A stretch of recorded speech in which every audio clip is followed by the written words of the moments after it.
We have one of the two candidates running for House District 14A with us as well, Aric Putnam, the Democrat, here with us right now. Aric, good afternoon. Hey, Jim. How's it going? Good. Thank you for coming in. Now, Tama Tice was invited to be here. She said she was going to be here, but we don't have her here. So maybe she's just running a little bit late. If Tama drops by, we'll put her on the radio as well. So we'll see what happens. But I hope she's okay. Yeah. So hopefully we'll have a chance to hear from her in a little bit. So House District 14A, just to kind of define the boundaries, and you can kind of help me. But the map I have here, basically it's West St. Cloud, Southwest St. Cloud, St. Augusta. Those would be the communities in the area, the territory that includes 14A. Does that sound about right to you? You did a very good job with that map. I sometimes think that these districts were drawn together as a dare because they make absolutely no sense. No, yeah. And you will have to look pretty carefully to see which area you really live in, because on some streets, the west side is 14B and the east side is 14A. Right. So that's just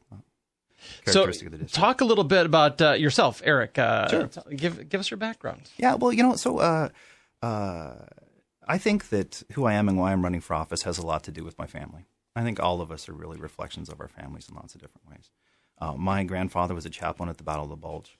My other grandfather was a medic in the Pacific, and when he got back from war, he went directly into the police force and became a school resource officer.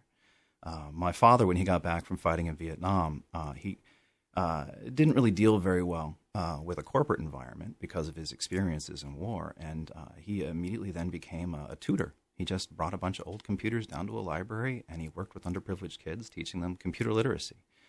My mom, still to this day, for 15 years, has been a 40-hour-a-week volunteer at a food shelf. So service is a really big part of my family and who I am. And it's a big part of why I became a teacher. So I'm a teacher at St. John St. Ben's. I've taught there for 15 years now. And what I teach is about the practices of citizenship, how to be a good citizen. And I try to motivate young people to get more involved in civic engagement. That's a big part of why I'm running as well.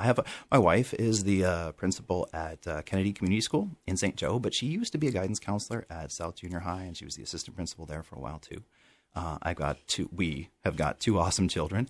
My 14-year-old Eliza has just started her first week at Tech, so she's officially a freshman, which is kind of exciting. Mm-hmm. And my son Finn is 12, and he's a seventh grader at South Junior High, and he's homesick right now. So that's bad news. Well, hopefully Finn feels better. Yeah, that's what I'm hoping for, too. So let's talk a little bit about the race. So this is actually a rematch from 2 years ago in 2016. The incumbent then as well, Tama Tice, and you squared off. She won 55% to 45%. So running again this time now, just 2 short years later, what do you plan to do different, or what are you doing differently to close that 10% deficit you had just 2 years ago? Sure. Well, that's a great question. And when I first got into politics, it was never been a driving concern of mine. I think anyone who actually wants to be a politician probably shouldn't be. I think it's about public service. And I've always thought of my public service happening in the context of teaching. But then, I got a call from a friend of mine in 2016 who suggested that I consider politics. But I didn't get that phone call until June. So I didn't actually knock a single door, talk to a single voter, or even know that I was running for office until mid-July, virtually. So we really only ran a campaign for 2.5, 3 months. And when we did it, it was just me and my friend Debbie doing all the work running for office. We were brand new to it, and we learned so much in doing it. And we still did better than any Democrat has ever done in that district. The margin of a little over 9% was better than any Democrat had ever done. And we did that in a year where I think a lot of people voted for party and not individual. And so that's been a big part of what we've been doing throughout this entire campaign, since we've been doing it more intentionally, is we're getting connected with people as individuals, not as just a party. Sure, I'm affiliated with the DFL, but I don't consider myself, my identity is not a Democrat. Mm-hmm. Parties are just tools you use to accomplish goals.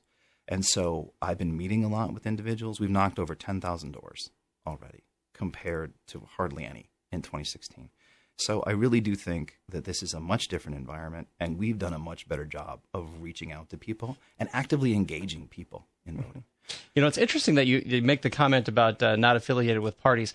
I've done a lot of these candidate forums for local races, And I think the candidates that have sat in these chairs over the last several weeks, both parties, they've said basically the same thing, that they really kind of want to distance themselves maybe away from politics and political parties, and be more centrist and be more representative of the people in the district they're running for, and not necessarily trying to be a party guy or a girl or whatever it might be. So I think a lot of the folks here in central Minnesota really don't want to have anything to do with party politics. We've all said that, but I mean it.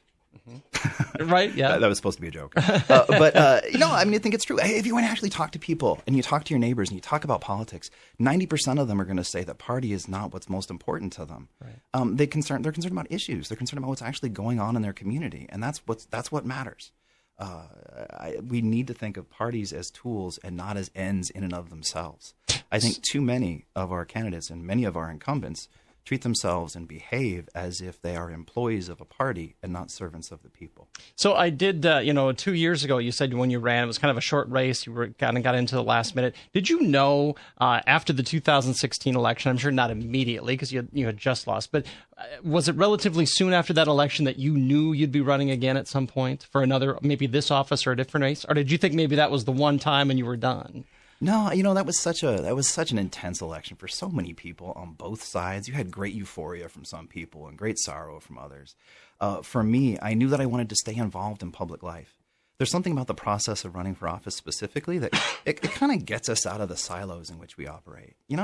All of us, we go to our jobs, we go home, we take care of our kids, we take our kids to soccer practice. We get these kind of routines and habits, and we don't truly understand the connections between what we're doing and the people we live next to.